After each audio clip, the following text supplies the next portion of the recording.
Chapter 10. The entire mouse community, as instructed by the most very honored head mouse, had gathered behind the wall of the castle ballroom. The members of the mouse council sat atop 3 bricks piled high, and spread out before them was every mouse, old and young, foolish and wise, who lived in the castle. They were all waiting for Despereaux. "Make way," said Furlough. "Here he is. I've got him. Make way." Furlough pushed through the crowd of mice. Despereaux clung to his brother's tail. "There he is," the mice whispered. "There he is. He's so small. They say he was born with his eyes open." Some of the mice pulled away from Despereaux in disgust, and others, thrill-seekers, reached out to him to touch him with a whisker or a paw.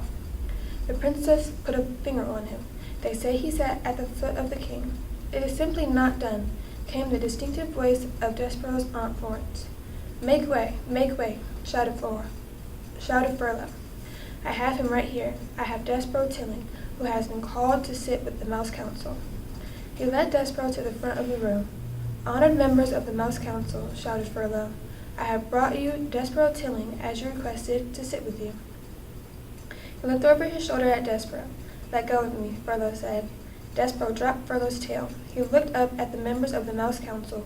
His father met his gaze, and then shook his head and looked away. Despereaux turned and faced the sea of mice. "To the dungeon," a voice cried out. "Straight to the dungeon with him." Despereaux's head, which had been full of such delightful phrases as happily ever after, and lovely ears, and I honor you, suddenly cleared. "Straight to the dungeon." Another voice shouted. "Enough," said the most very honored head mouse. "This trial will be conducted in an orderly fashion. We will act civilized." He cleared his throat. He said to Despereaux, "Son, turn and look at me." Despereaux turned. He looked up and into the head mouse's eyes. They were dark eyes, deep and sad and frightened, and looking into them, Despereaux's heart thudded once, twice. "Despereaux Tilling," said the head mouse. "Yes, sir," said Despereaux. "We, the 14 members of the Mouse Council, have discussed your behavior. First, we will give you a chance to defend yourself against these rumors of your egregious acts. Did you or did you not sit at the foot of the human king?" "I did," said Despereaux, "but I was listening to the music, sir. I was there to hear the song that the king was singing." "To hear the what?" "The song, sir. He was singing a song about the deep purple falling over sleepy garden walls." The head mouse shook his head. "Whatever you are talking about is beside the point. The question is this, and only this. Did you sit at the foot of the human king?" "I did, sir." The community of mice shifted their tails and paws and whiskers. They waited. "And did you allow the girl human, the princess, to touch you?" "Her name is Pete." "Never mind her name. Did you allow her to touch you?" "Yes, sir," said Despereaux. "I let her touch me. It felt good." A gasp arose from the assembled mice. Despereaux heard his mother's voice. "Mon Dieu, it is not the end of the world. It was a touch. What of it?" "It is simply not done," came Aunt Florence's voice from the crowd. "To the dungeon," said a mouse in the front row. "Silence," roared the most very honored head mouse. "Silence." He looked down at Despereaux.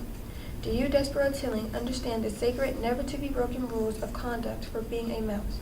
"Yes, sir," said Despereaux. "I guess so, but—" "Did you break them?" "Yes, sir," said Despereaux. He raised his voice. "But I broke the rules for good reasons, because of music and because of love." "Love?" said the head mouse. "Oh, cripes," said Furlough. "Here we go." "I love her, sir," said Despereaux. "We are not here to talk about love. This trial is not about love. This trial is about you being a mouse," shouted the most very honored head mouse from high atop the bricks, "and not acting like one." "Yes, sir," said Despereaux. "I know." "No, I don't think that you know, and because you do not deny the charges, you must be punished. You are to be sent, as ancient castle mouse law decrees, to the dungeon. You are being sent to the rats." "That's right," shouted a mouse in the crowd. "That's the ticket." The dungeon, the rats. Despereaux's small heart sank all the way to the tip of his tail. There would be no light in the dungeon, no stained glass windows, no library, and no books. There would be no Princess Pea. "But first," said the most very honored head mouse, "we will give you the chance to renounce your actions. We will allow you to go to the dungeon with a pure heart." "Renounce?" "Repent. Say that you are very sorry you sat at the foot of the human king. Say that you are very sorry you allowed the human princess to touch you. Say that you regret these actions." Despereaux felt hot and then cold and then hot again. "Renounce her? Renounce the princess?"